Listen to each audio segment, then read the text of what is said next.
listen. Never in my life associated the word boring with baseball. We know what's up. Me? Yeah. Famous? Yeah. And I'm like giddy over there smiling like, we're about to win this shit. Did everyone give you crap? Give me a good host story. I'm not picking it up. We both love the game. We talk about it every day. Get on baseball. Having some popcorn, you're fooling around your phone. I'd have to wait in line for 3 hours. Hang on, because it's about to be a wild ride. Well, when I heard the news that the WBC was actually going to be played again next year in 11 months and 3 days, the final, I thought, you know what? There's no person on the planet I'd rather be talking to than Shawn Spradling. And you know what? Then I thought again.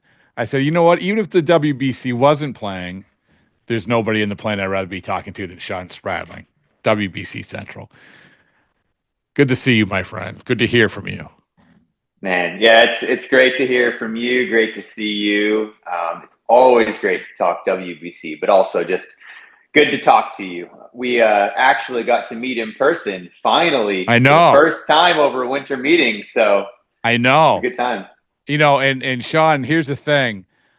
I have been contemplating, and we're going to get into, so obviously there's been this t-shirt gun of excitement when it comes to WBC with the announcement that Mark DeRosa has named Aaron Judge captain of Team USA, which was a great move by them. It's not like, hey, we're not just rolling out the roster, but we're going to tell you the most important person who's playing. We're going to let you get them excited. And by the way, also the coaching staff, right? Team USA coaching staff. Yeah. David Ross is back, it's great. But my point is that, we talk about being in person and seeing each other in person. I have 10 months to figure out, will I really abandon all that I do in spring training to go to the WBC, to prioritize the WBC? I felt like it was on the verge of it last year, but it wasn't quite there. I wasn't quite there. There was still enough going on in spring training and enough guys stayed back and everything else. I kind of got a feeling, though, Shawn, you're going to see more writers. You're going to see more people descending upon all the Houston and Miami and wherever else, right? I mean, don't you get that vibe? Oh, yeah. Yeah. No, I do. I felt it. Now, granted, I haven't been doing this for very long, so I haven't had many other events that I've attended to see what the media looks like. But I will say, at the WBC in 2023, man, it was packed. The press room was packed for every game.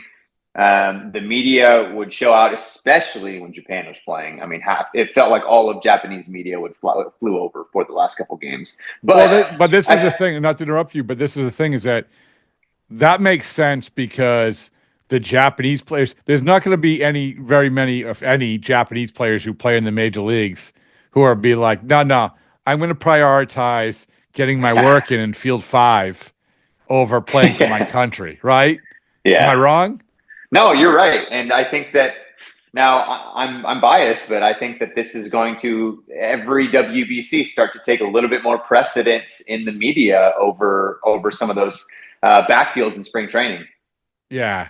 So we'll see what happens. I still have some time. As we said, as we sit here, I think it's 11 months and a few days before the March 17th championship game in Miami. But as we said, we have this t-shirt gun moment where Judge is named. So I know I wanted to talk to you about this, whether it was on a podcast or on the phone or whenever it was. I just want to talk about the WBC today.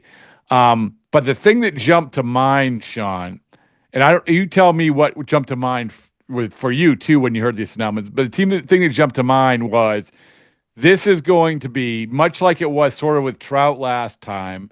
This is going to be the gateway for more guys being accepting of actually playing in this tournament. And last time, no question about it, it took an enormous step forward in regards to guys turning their back on their teams.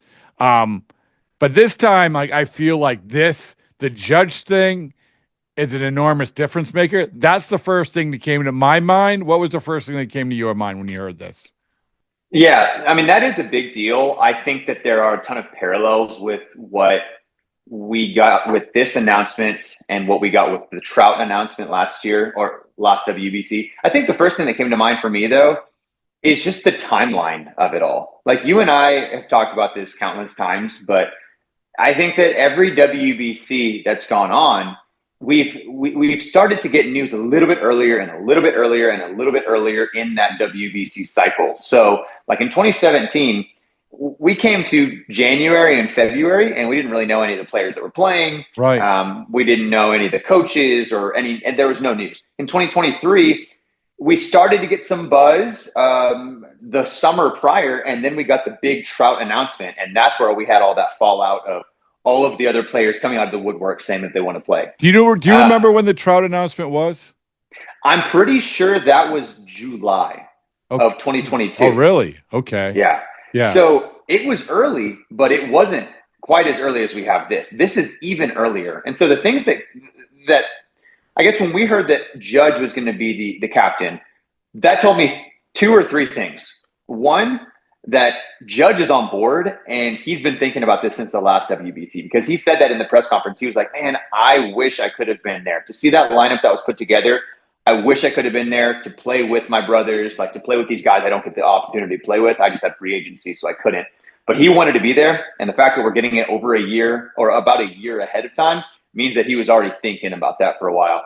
And then the second thing is just to show the growth of the WBC for me, because we're getting this news so early. Now we have this whole year to actually start to get a rollout of information rather than just packing it all into like the 2 months before, which is great for me, great for all WBC fans, because now we get to actually hear real news rather than just speculation for the next month. There's a lot I want to get to. There's a lot of good points by you there. And it is amazing like how much earlier this is. And you're right. It's there.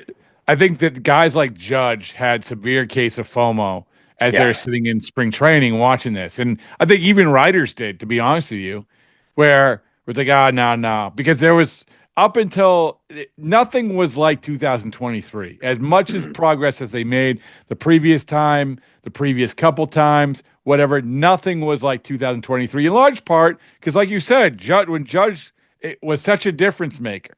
And so I think there was definitely FOMO for all these guys, for writers, for players, and everybody else.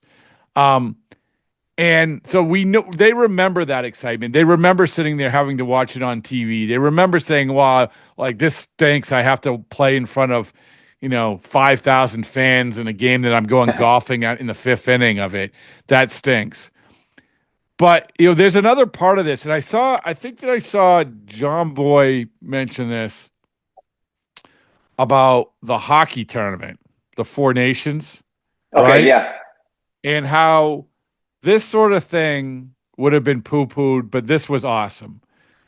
I think that the WBC now, this is my long-winded way of saying this, the WBC now is a signature tentpole for baseball, which I don't think that you could say even heading into 2023.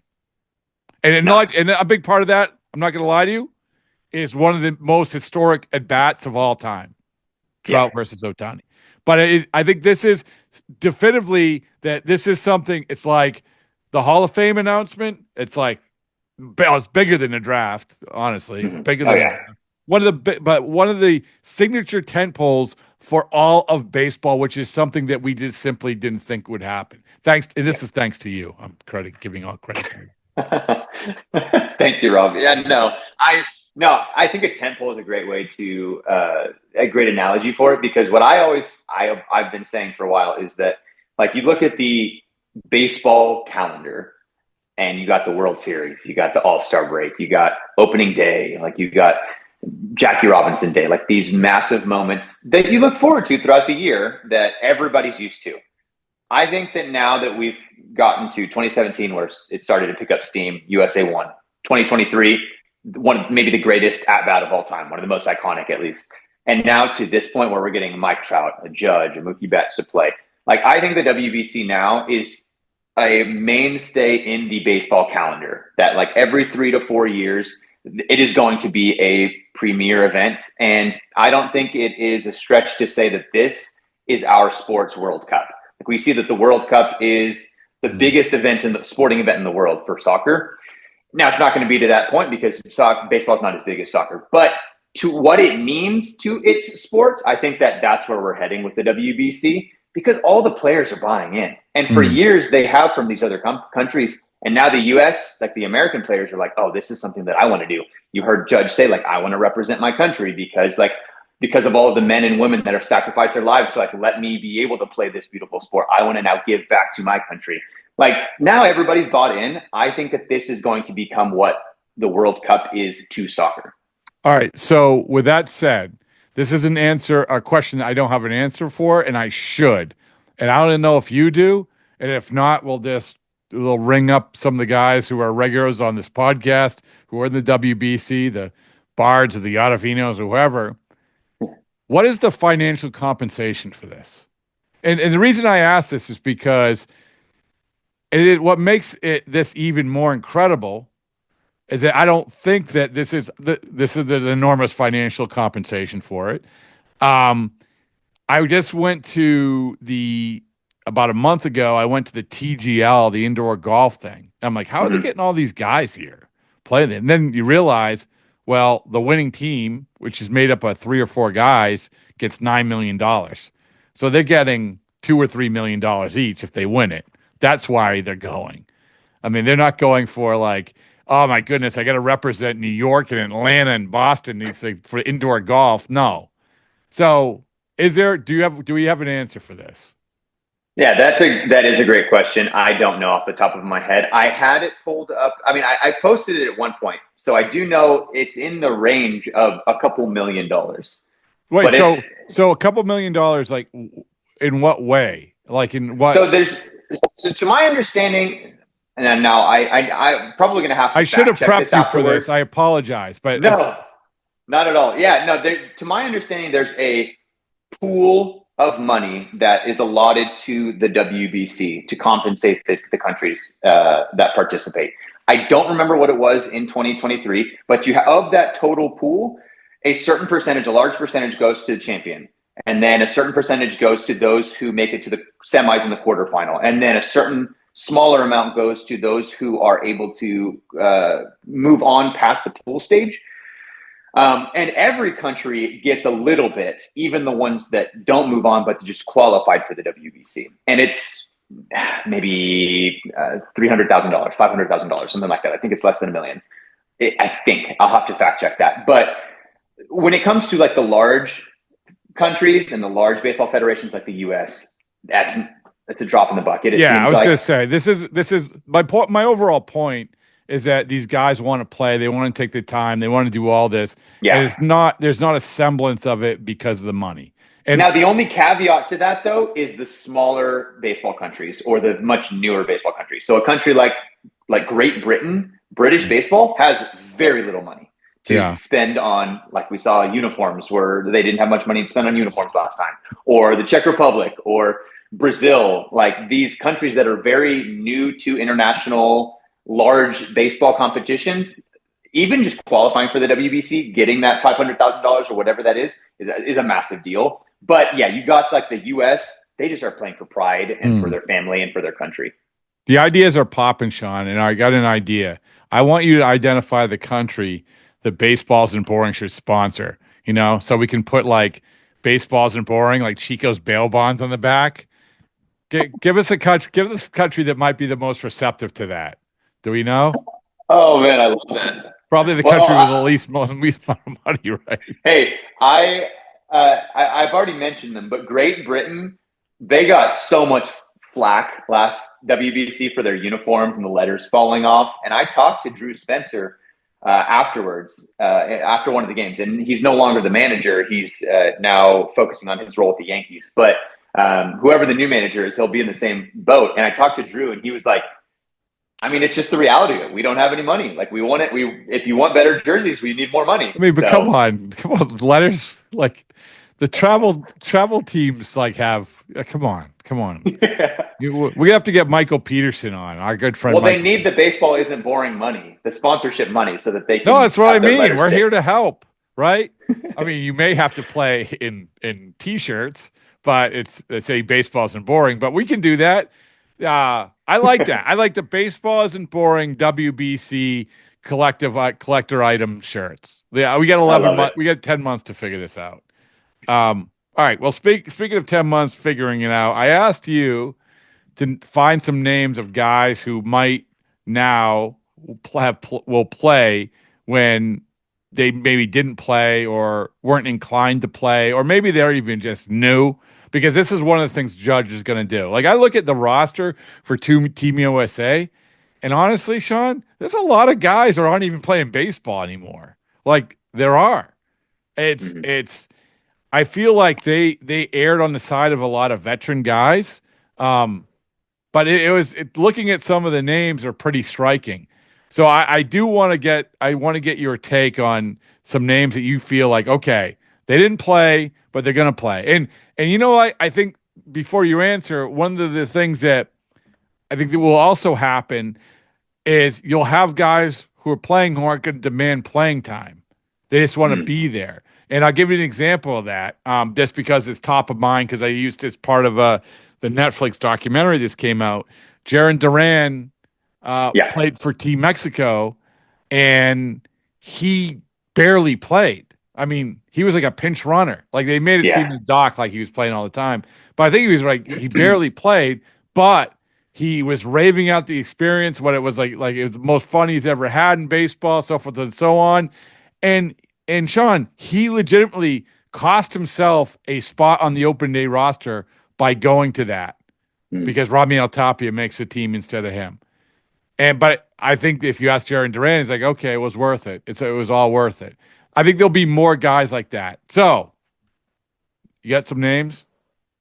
Oh yeah. Well, real quick on Duran, he had 5 at-bats. Right. The entire tournament. So I wasn't imagining things. No, he had 5 at-bats. Shawn, if you watch this thing, they make it seem like he had like 100 at-bats. So anyway, go ahead. They make it all the way to the semifinals and out away from the championship, and he only got 5 at-bats. Yeah. So I think that assuming he plays the next time, he'll be a mainstay. Different story. Different story. Oh, yeah. Yeah, I mean, if we want to talk about players that weren't there in 2023 or haven't played in the WBC in the past, I think that you've got to start at the top with, big-time names. Aaron Judge. He's wanted to play in the WBC and been very vocal about the Olympics, like playing for Team USA. We already have him as a captain, which is crazy. The other one, big-time name, one of the best of a generation. Bryce Harper still never played in the WBC either. He committed to play in 2023, but because of injuries, wasn't able to actually commit to the team. So he'll play. In 2023. He'll play. He'll be there. And he's probably been more vocal than any other player that I've seen about playing in the Olympics as well. He's been like, what's the point of us playing in the Olympics if MLB players can't play? Like, he's been that vocal. So I very much expect him to be in the WBC as well. If we're talking Team USA, Corbin Carroll and Jackson Merrill, the center field position is up for grabs at this point. Some of the guys in the outfield are getting a little bit older. Like, I expect Trout to be there, but is he really at the same level defensively as those guys? Like, Trout could be maybe a DH. So you got Corbin Carroll, Jackson Merrill, Gunnar Henderson, a lot of young players. Another position that's really up for grabs for Team USA is catcher right now, because we had Will Smith and JT Realmuto. Now we got guys that probably will be there, like a Adley Rutschman or a Cal Raleigh, who have never played in the WBC. So it really will depend on what this season looks like for a lot of the American catchers to see who we carry, because we'll probably take about 3 catchers to the WBC. So those are all the bats for Team USA. The biggest question, and this could be its own pod. Are you going to say something that rhymes with means? No, well, yeah, that's good. I would just any pitching, honestly, starting with something that rhymes with means. If we could get Skeens, that's the game over. But I'm just at this point, I just want a top of the line starter. Like, we're last WBC, we almost had a Kershaw and a Logan Webb. Neither of them could play for insurance and free agent reasons. But we just need one guy. Like, who's the guy you want? Paul Skeens, obviously, but besides Paul Skeens. Well, I mean, Paul Skeens played for Air Force. The only time he tweets every year is to send his charity to the veterans. Like, I would be very surprised if he doesn't have interest in playing. But other than Skeens, Skubal would be awesome to see. Yeah. Tarek Skubal, Garrett Crochet, Zach Wheeler, if we want to go with more of a veteran arms. If we want to go with someone young, a Cole Reagans, anybody in the Mariners rotation. Who was the main starters last time around? Who were they? Adam Wainwright. Yeah. Miles Michaelis. That's right. That's another name I saw. Yeah, Michaelis. He just retired. Lance Lynn. That's another one. And it's just like and that's what I'm reminded of. That's the next level. That's the next frontier. Is finding those guys. I mean, they had some pretty decent relievers, I want to say. Oh, yeah. Devin Jason Williams, Adam, Ryan Presley at the time was great. Yeah, Jason Adam. Yeah. But the starters, it's just, I think that it's almost like I'm seeing the WBC level up each year. In 2017, there was a barrier for American fans. It's like, well, the U.S. hasn't won yet, and they haven't really competed for a championship, so why care? They won in 2017. That got a lot of people on board. And then in 2023, it was like, we don't see a lot of our stars play. You saw Trout, you saw Mookie, you saw everyone come out on the offense, and then people fell in love with that team. The next level up now is the pitching. We need to figure out how to do the pitching, whether it's an insurance issue or what. Like, it's got to happen if we want this tournament to level up. Yeah, I mean, I think that I remember talking to David Robertson about that, about how he thought that they did a much better job with the pitchers of ramping it up, of figuring out that dynamic. And I always used to, Shawn, do the exercise after WBCs when I was a hater on it, about the pitchers, like how they all fell apart in the season. And you know what? They did. It was a fact. They fell apart. But I do feel like I'm hearing what guys like Robertson are talking about, which is they're doing a much better job of saying, this is how we're going to ramp up. This is how we're going to do it. So, and obviously, like, I come back to like a team like Team Japan, or really like almost every other country. Mm-hmm. Is Team USA really leading the pack when it comes to Major League Baseball players not playing because they're erring on the side of their own team more than any other country? Absolutely. I think it is a definitive yes to that question. And that was actually something I was going to ask you, because it's the same talking point. It's the same narrative every year. USA doesn't have the pitching. Like, the pitchers don't want to participate, or the teams don't want the pitchers to participate. But every time we see, it's really only the US. Like, the Dominicans always take their best pitchers. The Venezuelans always let their pitchers play. We saw Pablo Sandoval. Framber said he wants to play. Alcantara. You see Shohei Ohtani. Darvish. By the way, Patrick Sandoval, you made the mistake I've made 50 times over the last 2 months. You said Pablo Sandoval, right? Did I say Pablo Sandoval? Yeah. It's all right. Okay. Again. Well, yeah. I've made that mistake 50 times. But Patrick Sandoval. But continue. Yes. Sorry. Patrick Sandoval. Pablo Sandoval will not be pitching in the WBC. He did pitch. I can confirm that. He did pitch.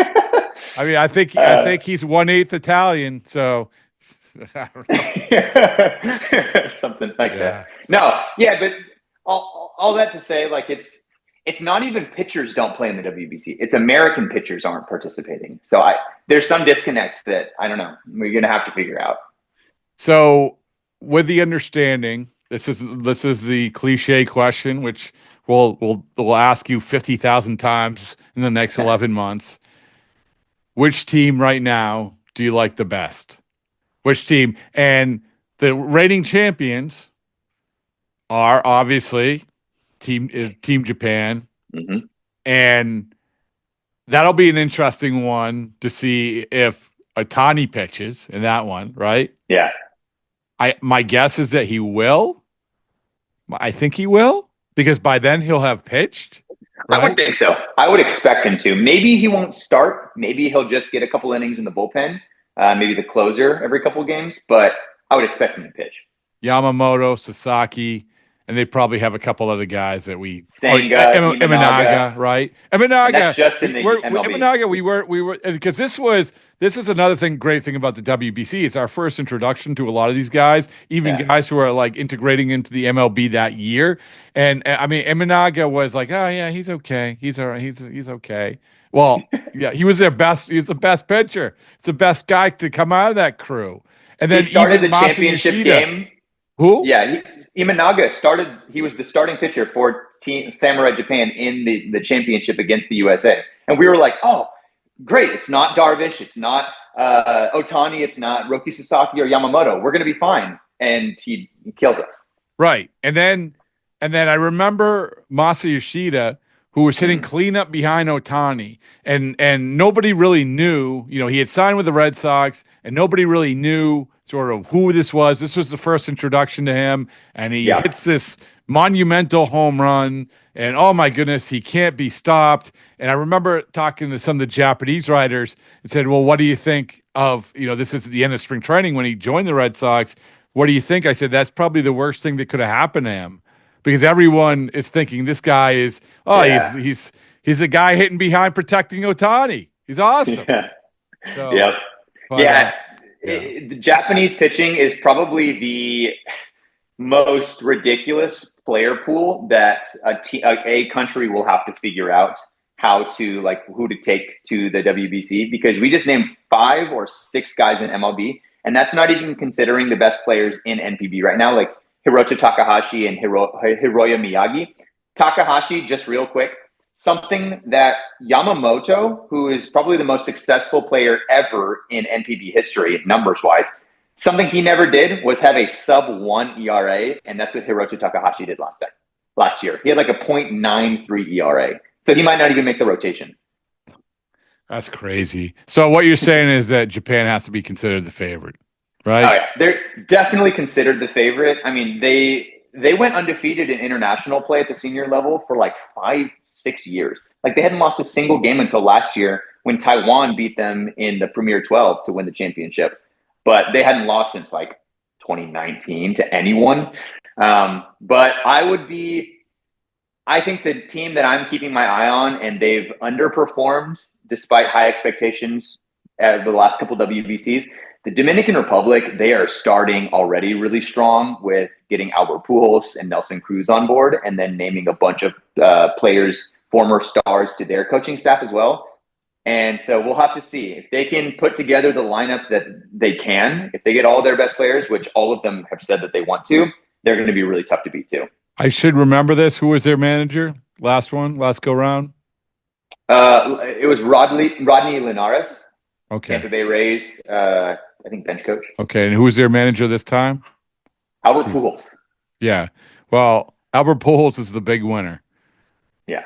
Because Linares was like put in the crosshairs, right? Like that was the team that, with all due respect to the Japanese pitchers and everything else and Team USA and Trout Play and everything, when we saw the Dominican Republic roster / lineup, we're like, holy crap. Yeah. It's like, and then there was like the sad trombone for them. Yeah. It was tough. Like, they didn't even make it out of the pool stage because Venezuela showed out. They were incredible. Puerto Rico is in the same way that, unfortunately, it's this way for the Dominican Republic, but the Dominican Republic tends to underperform expectations because the expectations are always so high. Puerto Rico is the opposite. I feel like everybody always underestimates them because they don't have a ton of big names, but they always make it to the quarterfinals or the semifinals. Yadi Molina, he also did a good job with that team. Yeah, he did. Yeah. So, all right. What is the team or the country, the nation? Maybe this is the baseballs and boring uniform question that didn't make it to the WBC last year that you think might make it this time around. Well, we already have the final 20 teams. Okay. So we have qualifiers just ended a couple weeks ago. Unfortunately, I didn't get to post very much about it, but they just finished up. And the one team, there's one team that One wasn't team. in the yes. One team qualified that was not in the 2023 WBC, and they haven't played in the WBC since 2013. Brazil. Brazil. Yep. Hold on. I'm writing this down. Congratulations, Brazil. You have 30 baseballs and boring T-shirts on the way. Brazil. Hey, Why did they let's make go. it last time? See, They've it had seems a like I really thought you were hard going to time. say something like Luxembourg or something like that. You know, it's like Yeah. it seems I like mean, they they should have haven't- made it. Yeah, you would think so because they've had a couple MLB players and have a lot of minor league players. They've had a really hard time getting all of their players to participate in qualifiers over the last couple of WBC qualifiers because a lot of those players are fighting for roster spots in MLB organizations. So even this WBC, they were missing 3 or 4 of their top pitchers. One guy's in Double-A, Daniel Misaki for the Rangers. He's looking really good. He did really great in Mexico when he played there for a year, and then in the Venezuelan or the Colombian Winter League. So you got a couple guys like that it's really hard for them to get their whole club together. But now that they're in the WBC, one player, we were talking about players who haven't played in the WBC, one player that we got to look out for, and he said he wanted to play if they qualified in 2023, but they didn't. Bichette is probably going to play for Brazil. Really? Yeah. Oh, I'm going to ask him that. I see him in a couple of weeks. Hey, okay. Has anyone asked? Has he talked about this at all, or? I have not seen him talk about it publicly since the last WBC. But the biggest indicator, so he's played for them in qualifiers back in 2016. He played for them with his brother Dante Bichette Jr., who came out of retirement just last month to play for Brazil in qualifiers again. So they'll probably play together next year. But Bo in 2022, when Brazil was in qualifiers, he couldn't join because he was also like trying to focus on spring training and everything. Or actually, it was the end of the season of 2022 is when qualifiers were. So it was in the season. He sent Brazil a bat of his, said his name and everything on it, and said, like, here's my bat. Like, I can't play, but if you qualify next year, I will play for the team. Because I think his mom's Brazilian, right? Correct? His mom's Brazilian. Yep. What was the team that got bumped? Ooh. China. China's the one that got bumped. Okay. Yeah, they had a really tough time. I got news for you. We weren't getting T-shirts to them. Anyway, that wasn't happening. No, that wasn't happening. We don't have that kind of money. But last player for Brazil to look out for, yeah, especially for Red Sox fans, Lucas Ramirez, Manny Ramirez's son. He played in qualifiers last month. Did he really play for them next year? Ooh, all right. Is he playing anywhere right now? He's in the Angels org. Angels, okay. I think he's low A. Okay, I like it.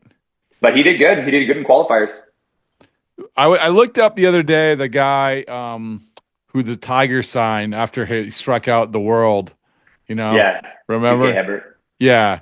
And last I checked, he didn't make it to the major leagues yet, but still a good story. So many good stories. So many good stories. Yeah. All right. One question for you, because I haven't heard from you. Who is a player or a team that you're excited to see in the WBC?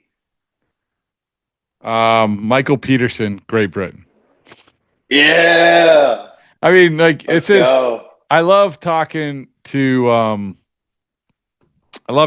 guys about this. I talked to Tristan Casas, because he had said last time around, he was very young. He's like, and he obviously played the Olympics, but he said his goal was to, be the first baseman for Team USA. And then when I talked to him in spring training, that was not what he said. I think he's sort of a different place in his career existence, and I think he's looking out. Certainly, he has to establish himself with the team, and listen, I mean, it's first base for Team USA is pretty deep anyway. So, but I love talking. I think it was who did I talk with at the Cardinals? The Cardinals who was qualified was going to be part of Team Germany. Who am I thinking of? Brendan Donovan. Brendan Donovan, yep. Right. And so I was talking to him, and he was saying how he was thinking about going to the qualifiers, but, he wanted to prioritize his team. He was born in Germany. But he did not. But my overall point is I loved, and this is I'm not just saying this because you're right in front of me, But this is in large part to you getting me like immersed in this, excited about it. I love talking to these guys. You just talked about Bichette. When I see him in a couple of weeks, I'll talk. I'll ask. He was just on the podcast like the other day. Yeah. I wish I knew then. Instead, I was asking how much he bench pressed. But still, like this is the sort of thing. I mean, I love talking about like this with guys, especially now that you have sort of clearance to talk to them about it, because when Judge makes news about it, like we're officially in WBC season, aren't we? Oh, we are. Yeah. They rang in the season for us. Yeah. But it is great. It really is great. And I'm going to come back to what I initially said when I saw the pools and the schedules and everything else. I don't know. Nobody knows what our existence are going to be professionally, personally, whatever, in 11 months or 10, 11 months. But I would strongly consider it, like baseball isn't boring, of the two-headed monster of Shawn Spradling and Rob Bradford, just going from place to place to place, because this is clearly where the action's at. I mean, it clearly is.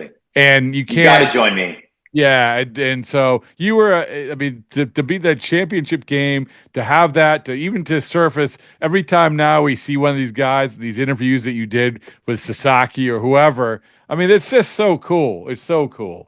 Anyway, it's so fun. No, it's a blast, and I'll make sure that you're there with me next year. No, all right. Well, again, we'll have to, for whatever team we give the Chico bail bond treatment to. That's the team we're gonna have to follow around. So, but Shawn, thank you for all that you do, and I appreciate you. Thank you so much.